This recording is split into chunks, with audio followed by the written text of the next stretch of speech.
Welcome back. अब एक और फाइल हम बनाते हैं यहाँ। अब हमें फाइल बनाना है एक नया, जिसका नाम रखना चाहते हैं थर्ड HTML। सिंपल है, कोड से ही बना सकते हैं। यहाँ पे है न्यू फाइल, इस पे क्लिक करना है, नाम लिखते हैं third.html। एंटर प्रेस कर दिया, हमारा फाइल बन चुका। बेसिक जो HTML लिखना है तेजी से लिख लेते हैं HTML, और इसके अंदर हमें लिखना है हेड।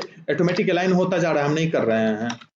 टाइटल, टाइटल को एक ही लाइन में रहने देते हैं। उसके बाद हम लिखते हैं बॉडी। सिंपल, हमारा बेसिक चीज तैयार है। अब क्या है, कुछ HTML का बेसिक कंट्रोल जो जितना बताए हैं, उसके अलावे कुछ और कंट्रोल है छोटा मोटा, जिसके बारे में इसके बाद बताएंगे। अभी हम HTML कंट्रोल पे फॉर्म की बात करेंगे। यूजर से हम इनपुट कलेक्ट करते हैं। बहुत सारा पेज ऐसा होता है जो यूजर से इनपुट कलेक्ट करता है। अपना नाम भरो, अपना ईमेल आईडी भरो, अपना एड्रेस भरो, पेज को सबमिट कर लो। तो उसके लिए HTML में कंट्रोल क्या होता है? तो सबसे पहले अगर कोई सिंपल टेक्स्ट हमें दिखाना है, सपोज नेम, तो हम सीधे नेम ऐसे लिख सकते हैं, कोई दिक्कत नहीं है। नेम के बाद हमें क्या करना है, एक बॉक्स देना है जिसमें यूजर अपना नाम लिखेगा। तो उसके लिए लिखते हैं इनपुट टाइप। इनपुट का टाइप इतना सारा है, देख पा रहे हैं, है ना। हम यहाँ पर सिंपल टेक्स्ट लिखते हैं अभी, और बंद कर देते हैं। दैट्स ऑल, इतना ही। वापस आते हैं यहाँ पे और इसको रिफ्रेश करते हैं। ये थर्ड HTML को खोलते हैं। ये दिख रहा है, नेम है, इसके सामने लिखने की फैसिलिटी दे रहा है। ऑटोमेटिक वो कुछ विड्थ लेके चला है। इसका विड्थ हम कंट्रोल कर सकते हैं विड्थ प्रॉपर्टी से। लेकिन यहाँ पे विड्थ प्रॉपर्टी नहीं होता है, यहाँ पे होता है साइज। साइज हम लेते हैं 50, यानी 50 कैरेक्टर। अगर रिफ्रेश करें तो देखेंगे ये एग्जैक्टली 50 कैरेक्टर के इक्वल हो चुका होगा। हो गया बड़ा। उसके नीचे हम ईमेल पूछना चाहते हैं तो आसान है, लिखेंगे ईमेल, और इसी को कॉपी करके हम यहाँ पेस्ट कर देते हैं। पेज पे आते हैं, रिफ्रेश करते हैं, ये बगल में भाग गया। हम BR से नीचे ला सकते हैं, है ना, लेकिन BR से नीचे लाना वाइज आइडिया नहीं है। तो ऐसा करें कि सबको एक पैराग्राफ में बंद कर दें। ऐसा तो कर सकते हैं। पैराग्राफ यहाँ से शुरू हुआ और ये यहाँ बंद हो गया, ये यहाँ बंद हो गया, इसको यहाँ शुरू कर देते हैं ऐसा। अब तो ऊपर नीचे दिखेगा, दोनों दो अलग अलग पैराग्राफ में है। रिफ्रेश करते हैं, नेम है, उसके नीचे ईमेल है, लेकिन यहाँ कोई वैलिडेशन नहीं है। यहाँ हम कुछ भी लिख सकते हैं। इनपुट टाइप हम टेक्स्ट लिए हैं, लेकिन HTML का जो नया वर्जन है जिसको HTML5 कहते हैं, उसमें ये प्रॉपर्टी इंक्लूड किया गया है कि इनपुट टाइप में आप ईमेल भी लिख सकते हैं। यहाँ पर इसको मिटा देते हैं। कोड एडिटर में ये फैसिलिटी आपको देगा। इनपुट टाइप जैसे ही लिखेंगे, ये इंटेलिजेंस दे रहा है कि इनपुट टाइप क्या रखना है। बटन रखना है, बटन जो ओके कैंसिल बटन जो होता है, वो चेकबॉक्स रखना है जहां टिक करते हैं I agree to read this agreement, ठीक है। इनपुट टाइप में डेट या डेट टाइम रखना है तो ऑटोमेटिक डेट टाइम का कॉम्बो बॉक्स दे देगा। डेट टाइम वहां से हम सिलेक्ट कर सकते हैं। ईमेल तो ईमेल आईडी ही केवल एक्सेप्टेड होगा। फाइल मतलब फाइल चूजर देगा अपलोड करने के लिए, लेकिन अपलोड नहीं होगा। ये सिंपल कंट्रोल बन रहा है, ध्यान रखना है। इनपुट टाइप हिडन, इसका यूज बाद में बताएंगे। सिंपली इनपुट टाइप अगर हिडन रखते हैं तो वो स्क्रीन पे नजर ही नहीं आएगा, तो उसका इफेक्ट अभी हम देख भी नहीं सकते, तो उसको छोड़ देते हैं, ठीक है। इनपुट टाइप इमेज भी है, मंथ भी है, नंबर भी है। इनपुट टाइप नंबर में क्या है, टेक्स्ट लिखने नहीं देगा अगर इनपुट टाइप नंबर हम कर देते हैं। इनपुट टाइप पासवर्ड, तो इन दोनों को हम बता देते हैं फिलहाल के लिए। यहाँ पहले तो हम ईमेल ही रहने दें। इसके बाद हम एज पूछते हैं अगले से।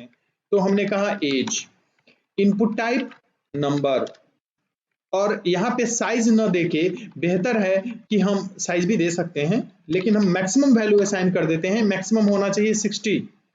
अब किसी स्कूल में एडमिशन होता है, एडमिशन फॉर्म होता है, तो एडमिशन मान लिया स्कूल 10वीं क्लास तक है, तो मैक्सिमम कितने साल के बच्चे पढ़ने जाएंगे, 20 साल सफिशियंट होता है।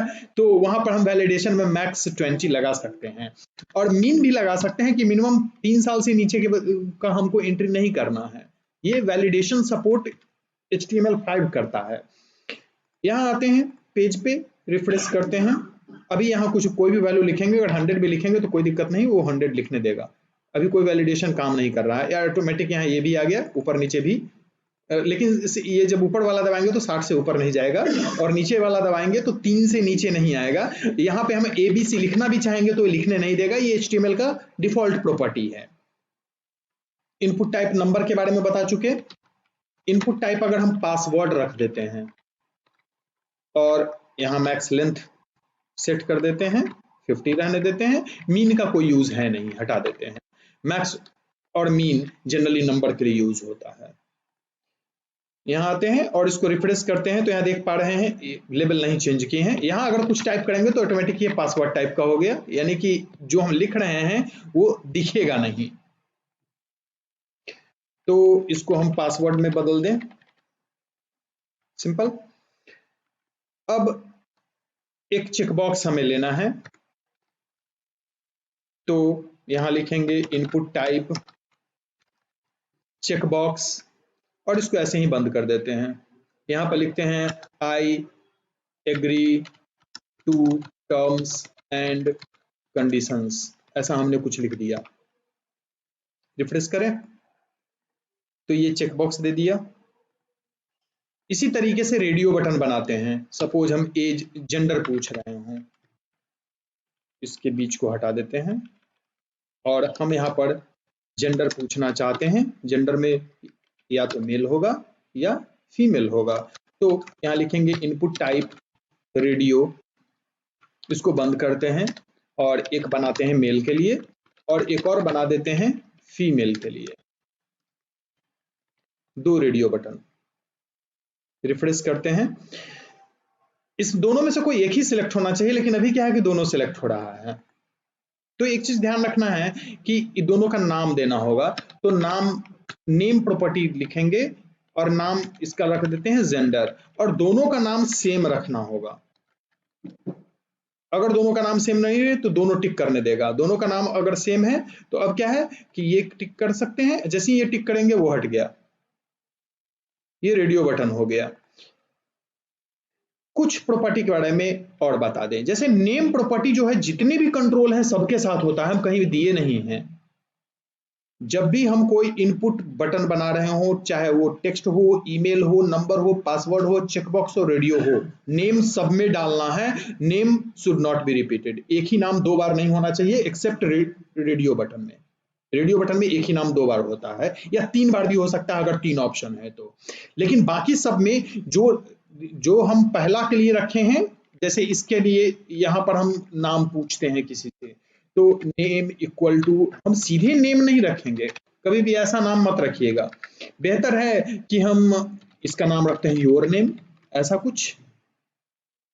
ठीक है, कोशिश करनी है कि जो नाम प्रॉपर्टी का होता है वो नाम हम यूज अपने पर्पस में न करें, ये हमारा पर्पस है। इस नाम का पर्पस क्या होता है, रेडियो बटन में तो अलग हम एक पर्पस देख चुके हैं, लेकिन इस नाम का पर्पस ये है कि जब ये फॉर्म सबमिट होगा यूजर के द्वारा तो सर्वर इसी नाम को रिकॉग्नाइज करेगा। यानी कि सर्वर पे हम ये आइडेंटिफाई कर पाएंगे कि योर नेम में क्या डेटा आया है। उस डाटा को हम प्रिजर्व करना, सेव करना, जो भी करना चाहें आगे हम कर सकते हैं। तो इस चीज को ध्यान में रखना होगा कि नेम हमेशा यूनिक होना चाहिए। एक और प्रॉपर्टी होता है आईडी। ये भी लगभग सारे कंट्रोल पे देते हैं, वैसे सारे कंट्रोल पे जिसको कि हमें डॉम में एक्सेस करना हो, जावा स्क्रिप्ट के जरिए मैनिपुलेट करना हो। डॉम क्या है, जब भी कोई वेब पेज हम खोलते हैं, ये हमारा वेब पेज खुला हुआ है, तो इंटरनली हमारा सारा सोर्स कोड लोड है, जिसको कि हम राइट क्लिक करके व्यू सोर्स से हम देखते हैं। ठीक है, और वो सारा कोड जो है उसको क्लाइंट साइड स्क्रिप्ट कोई भी हैंडल कर सकता है। इंटरनली उसका अपना एक लेआउट बनता है जिसे हम डॉम कहते हैं। अब इस डॉम के डेटा को हैंडल कैसे करेंगे, ये जब CSS के बाद जावास्क्रिप्ट में आएंगे तो फिर से इन चीजों को थोड़ा सा हम रिपीट करेंगे। तो आईडी प्रॉपर्टी भी कंट्रोल पे देना होगा। हो सकता है हम P में भी आईडी लगाएं, हो सकता है हम बॉडी में भी आईडी लगाएं, हो सकता है हम टेबल प्रॉपर्टी में भी आईडी लगाएं। कोई जोड़ी नहीं, केवल इनपुट में ही हमें आईडी देना है। आईडी नेम केवल इनपुट वाले में, लेकिन आईडी किसी में भी ले सकते हैं जहां भी हमें एक आइडेंटिफिकेशन मार्क की जरूरत होगी कि इस टेबल का आईडी क्या है, यानी एक यूनिक नेम। तो आईडी प्रॉपर्टी हो गया। तो आईडी को फिलहाल अभी हम ब्लैंक छोड़ते हैं या इसका यूज हटा देते हैं। HTML5 में एक प्लेस होल्डर प्रॉपर्टी देता है। प्लेस होल्डर में हम कुछ भी दिखा सकते हैं, जैसे योर नेम, ऐसा।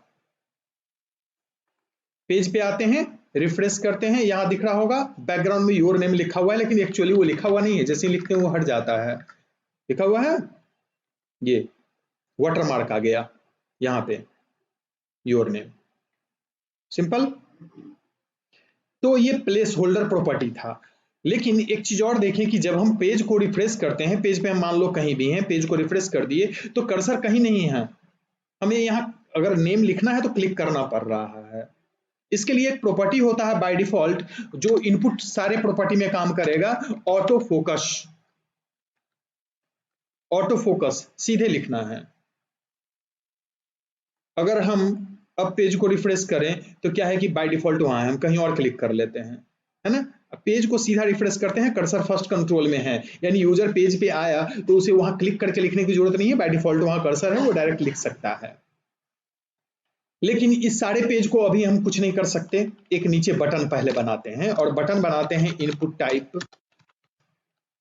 और इनपुट टाइप में लेते हैं बटन ऐसे, और इस बटन का वैल्यू कुछ दे देते हैं, वैल्यू लिखते हैं सबमिट।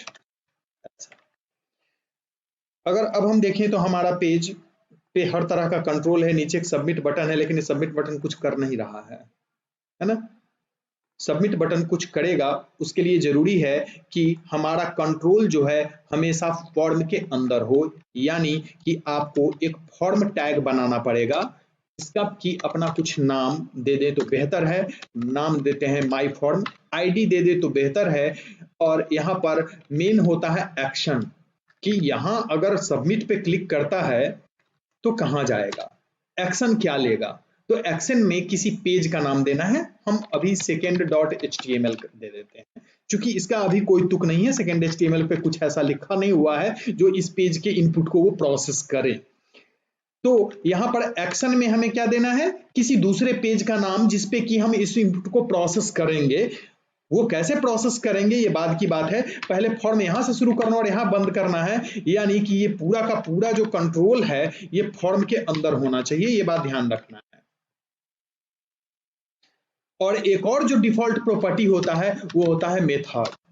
मेथड में यहां पर गेट या पोस्ट दोनों सपोर्टेड है, फिलहाल हम गेट रखते हैं, उससे कोई मतलब नहीं है, गेट और पोस्ट में अंतर क्या होता है ये हम बताएंगे। फिलहाल मेथड में गेट या पोस्ट कुछ भी रखें, अभी बिहेवियर हमारे लिए सेम रहेगा, क्योंकि बिहेवियर सेम नहीं होता है, इसको एक्सप्लेन हम करेंगे। तो फॉर्म के अंदर ही इनपुट कंट्रोल होना चाहिए। वापस पेज पे आते हैं और एक बार रिफ्रेश करते हैं, फॉर्म बिना भरे सबमिट करते हैं, कुछ नहीं हो रहा है अभी भी। क्यों? इनपुट टाइप जो बटन होता है वो उसके लिए हमें एक्शन डिफाइन करना पड़ता है, लेकिन इनपुट टाइप में अगर हम सबमिट लिखते हैं तो एक्शन डिफाइन करने की जरूरत नहीं है। इसका सीधा मतलब है कि फॉर्म का इस बटन का डिफॉल्ट बिहेवियर होगा, फॉर्म को सबमिट कर दो। अब वापस आते हैं पेज पे, हमने सिर्फ टाइप चेंज कर दिया है बटन का, रिफ्रेश कर लेते हैं और अब सबमिट करते हैं, सबमिट हो चुका, जिस पेज पर हमने कहा था उस पेज पे आ भी गया, second.html पे। वापस बैक चलते हैं, लेकिन यहाँ हम तो बिना भरे सबमिट कर दिए थे। तो एक और प्रॉपर्टी होता है जो कि इनपुट एलिमेंट में हम लगा सकते हैं, दैट्स कॉल्ड रिक्वायर्ड। रिक्वायर्ड का मतलब है कि बिना भरे इसको सबमिट करने नहीं देगा। वापस पेज पे आते हैं, इसका इफेक्ट देखते हैं, रिफ्रेश कर लेते हैं और सबमिट पे क्लिक करते हैं। यहाँ पे ऑटोमेटिक एक नीचे टूल टिप करके आ गया, please fill out this field, है ना। ईमेल में आते हैं, कुछ भी लिख देते हैं और सबमिट पे क्लिक करते हैं, पहले ऊपर ही टोका चूंकि उसमें लगा हुआ है, बाकी किसी में रिक्वायर्ड नहीं है। अब सबमिट करें तो अब ईमेल पे भी टोकेगा, ठीक है रिक्वायर्ड नहीं है, लेकिन हम इनपुट टाइप ईमेल रखे हैं तो ये यहाँ पे मैसेज दे रहा है। क्या मैसेज है कि please include @ sign and a period means dot, जैसा कि मेल में होता है abc@gmail.com, एक पीरियड होता है डॉट और एक @ का साइन होता है, यानी इनवैलिड ईमेल है।